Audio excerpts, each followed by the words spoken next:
La chaise vide. La fille d'un homme avait demandé au pasteur de son église de venir prier pour son père. Lorsque le pasteur arriva, il trouva l'homme étendu dans son lit, sa tête soulevée par des oreillers.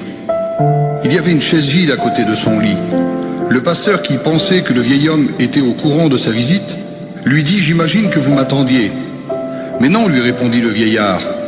Le pasteur lui répondit « J'ai vu une chaise vide, alors j'en ai déduit que vous saviez que j'allais venir. »« Ah oui, la chaise vide, dit l'homme. Pouvez-vous fermer la porte, s'il vous plaît ?» Un peu gêné, le pasteur ferma la porte. « Je n'avais jamais dit cela à personne, même pas à ma fille, avoua le vieil homme.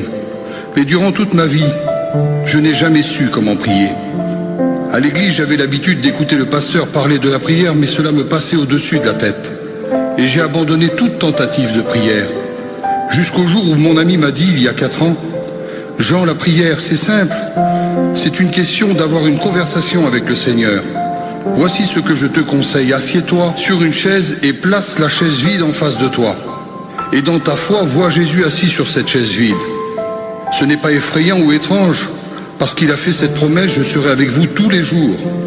Puis parle avec lui de la même manière dont tu le fais avec moi maintenant. » Alors j'ai essayé, et j'ai tellement aimé cela que maintenant je lui parle quelques heures par jour. Je fais très attention, car ma fille, si elle me voyait parler à une chaise vide, elle m'enverrait à la maison des fous.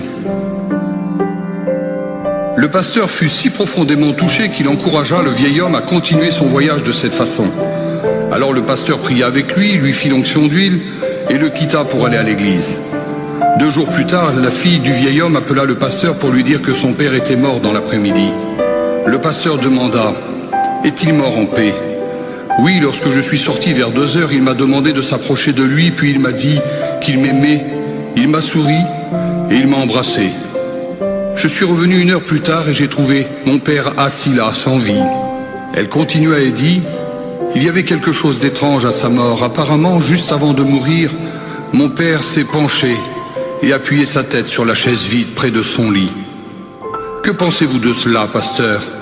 Le pasteur lui répondit en essuyant les larmes de ses yeux « J'aimerais tellement qu'on puisse tous partir de cette manière. »